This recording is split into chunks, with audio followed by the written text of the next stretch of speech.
Oke, selamat datang di channel gua Green Mubat. Kali ini bahasannya tentang animasi merah putih One for All. Sebenarnya gua kurang kompeten untuk membahas ini. Terlebih gue cuman di bagian animasi itu gue cuman di bidang manajemennya, gue di bidang pengolahannya, gue di bidang research, development device-nya, teknisnya lah gitu ya. Kalau misalnya kayak ngekritisi jalan cerita, script writing ya, terus lu nyuruh gua rigging gitu ya, mungkin bisa tapi nggak tahu selesai kapan. Cuman rigging high gitu doang, mungkin bisa setahun gua. Tuh bener ya rigging kan namanya? Ya, rigging. Rigging kan ya? Gitu. Itu setahun lah ya baru selesai dengan catatan 12 fps. Kalau animatornya kamu tuh. Kalau 120 fps ya jadi 120 tahun mungkin, jadi 10 tahun mungkin ya. 120 tahun. Jangan, gue keburu mati. Ya 120 tahun. Pertama yang mau gue soroti, kalau soal kualitas itu ada di videonya Muhammad Rizky Haji ya, bahkan itu sampai gue cut karena menurut gue bahasannya itu terlalu vulgar. Yang biasa gue dukung, biasanya gue dukung ya, channelnya Rizuki Studio namanya. Biasa gue dukung bahasa frontal begitu, cuman karena kemarin gue masih ada kecurigaan kayak misalnya apakah benar dananya sampai miliaran kah, apakah benar ada ikut campur pemerintah kah gitu, apakah memang itu sendiri kah, berdikari sendiri dan lain sebagainya. Jadi gue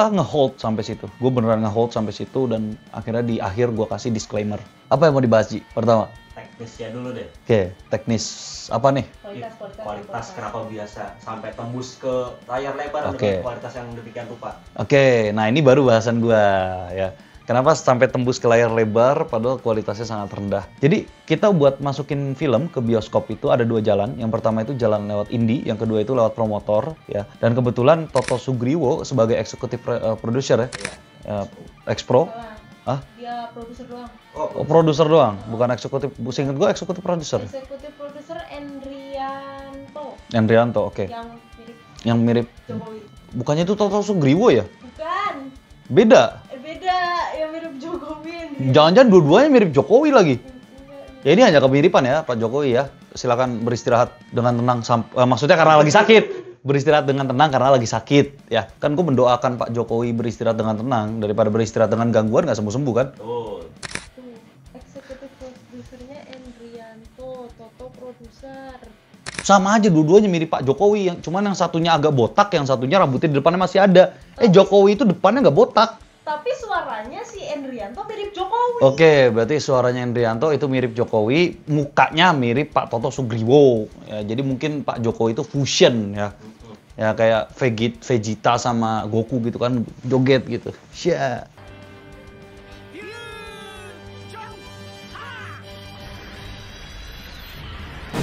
Joko Widodo gitu. Oke, itu cuman sekilas pandang aja. Lanjut ya. Teknisnya itu ada dua ya. Yang pertama lewat jalur indie, yang kedua memang lewat jalur promotor. Gue bakal jelasin satu-satu. Yang promotor itu dia berarti bekerja sama dengan ya promotor, simpelnya promotor ya, untuk memberikan datanya, memberikan metadatanya dan lain sebagainya. Kenapa film ini bisa memberikan keuntungan lah segala macam ke bioskop-bioskop yang ada di Indonesia. Gue nggak tahu ada berapa biji, banyak banget ya. Yang gue tahu cuman si GV, XX1, 21 udah gitu. XX1 sama 21 beda apa sama sih? Sama ya? Ganti nama doang. Oh, ganti nama doang. Karena zaman gue 21. Iya, sekarang XX1. XX1, oke. 21 tetap. Iya sih, bacanya tetap 21 sih, cuman ya oke lah gitu. Jadi diberikan metadatanya, posternya dan lain sebagainya. Terus yang kedua itu lewat jalur indie ya. Mungkin yang pernah kita tahu tuh yang pernah masuk bioskop itu Petai Lalat apa yang satunya lagi sih? Oh, Juki ya, si Juki ya. Oh, berarti si Juki ya, kartun komik si Juki itu dia lewat jalur indie. Maksudnya lewat jalur indie apa karena memang kreatornya sudah punya nama ya, terus kemudian dia menyebarkan segala macam, akhirnya bekerja sama, profit sharing apa gimana, gue nggak tahu, itu urusan mereka gitu ya. Kemudian datanglah promotor. Simpelnya seperti itu. Nah, jadi kenapa film ini bisa tembus ke bioskop walaupun kualitasnya agak rendah? Jawabannya sebenarnya simpel. Karena Bapak Toto Sugriwo ternyata sekretaris umum bukan lembaga ya, pengusaha lah, forum pengusaha di bioskop.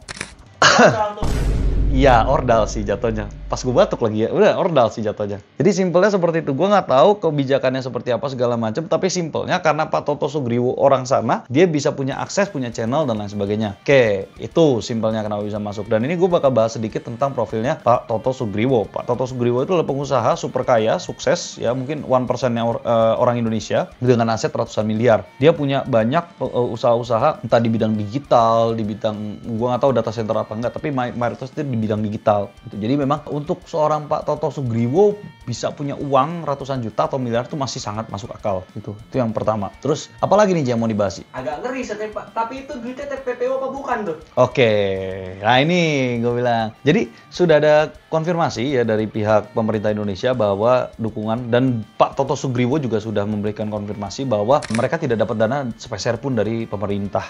Ya, yang dimaksud dengan dukungan itu, nah ini gue bilang, ini lucu nih. Kalau dapat dana dari pemerintah itu terindikasi TPPU, kalau tidak dapat dana dari pemerintah, ini juga menunjukkan betapa bobroknya pemerintah Indonesia. Jadi serba salah sebetulnya. Maju kena mundur kena. Maju kena mundur kena. Kenapa gue bilang gitu? Kalau misalnya dia ternyata dapat dukungan berupa dana, suntikan dana, ya gue nggak tahu dananya kemana. Karena mikrofon di kamar gue lebih bagus daripada mikrofon untuk pengambilan videonya.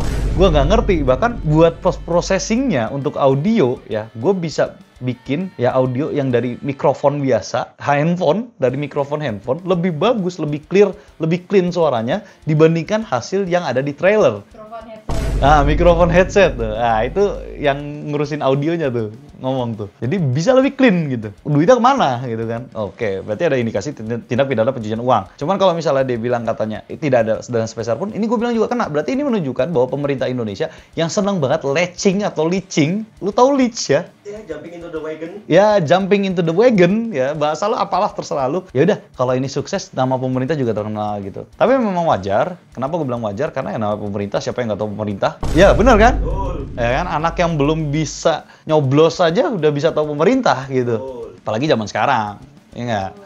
Gitu. Jadi mungkin itu dimaksud dengan dukungannya dukungan moral, dan mungkin feedback ya, karakternya harusnya seperti ini segala macam, ya gue nggak tahu juga. Tapi kalaupun ada feedback secara teknis, gue nggak ngerti kenapa hasilnya masih seperti itu. Apakah yang memberikan feedback teknis itu nggak ngerti soal animasi apa gimana, gue nggak tahu. Nah terus memang sebelumnya Pak Toto Sugriwo ini pernah memberikan mencoba mencari dukungan dari animator-animator yang ada di Indonesia.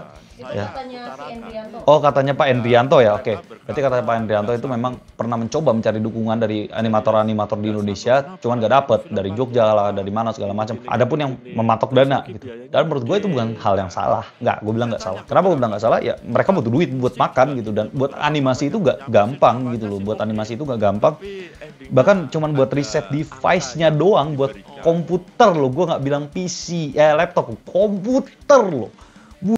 Udah, lu kalau cuma punya komputer modal RTX 5090 ya, meledak, sumpah. Cie curhat. Mohon maaf, PC gue masih bisa ke blender, 4 blender sekaligus lu gue render ya. Mohon maaf ya, masih. Ya tapi meledak juga sih. Sampai ramai harus ditambahin ya, slotnya dipakai semua. Cukup curhat ya. Jadi, bahkan untuk bicara teknisnya pun, itu masih sangat amat berat. Nah, wajar dong kalau mereka minta duit, ya wajar. Gue juga nggak mau komputer gue dipakai cuma buat render farm gitu. Apa yang mau kerja tanpa duit? Nah itu jawabannya. Kalau lu mau tahu ya render farm yang proper untuk animasi 3D terutama, kemarin standar Audi apa pakai H200 ya? 200. H200 itu harganya adalah 100.000 US dollar per set. Kita butuh berapa? 10. 10. Mama. Katanya juga itu udah masuk bioskop dari awal tahun, ya bukan dari awal tahun, dari tahun lalu berarti, dari tahun lalu. Setelah itu di ACC sama pihak bioskop, katanya itu sudah melalui beberapa revisi. Sampai, ya bisa dibilang katanya sih masuk standarnya bioskop. Begitu. Oke, masuk standarnya bioskop. Gue sih nggak yakin kalau dia bukan sektum nggak bakal tembus juga sih. Ya, iya sih. Gitu, karena kalau misalnya standar bioskop di Indonesia kayak gitu, sini bioskop di Indonesia, kontak gua, ada email gua tuh, ya. Lu bisa kontak gua berani jamin gua bisa bikin animasi yang lebih bagus dari itu. Berani jamin gua, berani jamin. Cuman memang processing dan waktunya pasti lebih lama. Dari storytelling, script writing, ya, terus voice actor, gua bisa bikin yang lebih bagus dari itu. Nah, ini juga sama nih, katanya Pak Toto Sugriwo ya, ngomong kalau memang ada yang bisa bikin lebih bagus, collab aja. Endrianto. Pak Endrianto ya, Pak Endrianto bilang Di kalau wawancaranya sama detik.com bilangnya ya kalau misalkan emang bisa ada yang bikin bagus ya collab saja gitu. Oke, nah ini gue jawab nih ya. Kalau misalnya ada yang bisa bikin lebih bagus, collab saja. Oke, ada kata collab aja. Pertama, gue mau bilang sudah ada yang membuktikan di Indonesia untuk produksi film animasi lebih bagus daripada Merah Putih One for All. Apa itu? Jumbo. Kelas Inter itu. Wah, gila, luar biasa. Sekelas Jumbo. Kalau harusnya sih Pak Endrianto dan Pak Toto Sugriwo tahu ya harganya berapa ya. Ya harusnya tahu. Harusnya tahu lah HPP-nya berapa ya. Ya, yayasan film film ya. Iya, harusnya tahu ya. 50 sekian miliar, Pak. Jadi buat orang keluar duit 50 miliar itu nggak gampang, nggak gampang. Gue sendiri pembuat animasi gitu, dan gue belum berani, jujur aja gue belum berani buat masuk ke level bioskop ya. Dan itu pun gue udah bengek. Ya, kita hanya rakyat ya. Ya, kita hanya rakyat biasa, umur gue masih 19 tahun. Ya. Iya, pada protes nanti. Oke, jadi nggak mungkin gitu. Kenapa gue bilang nggak mungkin? Karena untuk kolaborasi, duit segitu tuh luar biasa. Lu butuh, bukan cuma collab sih, lebih tepatnya lu butuh profit. Karena nggak ada orang yang mau kerja gitu, dan dia nggak dapet duit. Kerja bakti lah. Karena gue udah ngecek ya di salah satu bioskop di Indonesia, itu cuma pembelian kemarin sih ya, gue ngecek itu 1.800 sekian, 1.804. Yang artinya total penjualan tiket itu cuma 30 juta rupiah, ya 30 jutaan. Dan itu pun masih harus profit sharing dengan bioskop yang ada. Nah kalau bioskop sendiri sebenarnya kalau filmnya nggak laku gimana ya? Sudah, kalau bioskop filmnya nggak laku ya udah nggak apa-apa gitu, karena mereka juga nggak ada modal di situ, karena dilihat dari profit sharingnya aja. Nah kalaupun memang mau collab, gue yakin Pak, kalau misalnya Bapak bilang collab ya, tapi nanti untuk device-nya disuplai dari Pak Endrianto, atau Pak Endrianto mau apa ya, memberikan link gitu ya, kayak link ke bioskop-bioskop, banyak Pak yang mau collab. Tapi kalau ternyata masih center untuk keuntungan Bapak pribadi, ya mohon maaf Pak. Katanya sih kalau nggak ditonton nggak untung ya nggak apa-apa. Tuh. Nah ini sedihnya. Jadi gue kebetulan cek yayasan yang dimaksud. Kebetulan gue ngecek yayasan yang dimaksud, gue nggak tahu ditunggangi apa enggak. Ya karena gue bukan orang politik, dan gue nggak suka politik, dan gue nggak akan pernah terjun ke politik. Kalau gue udah terjun ke politik, berarti gue udah mulai insane. Gila.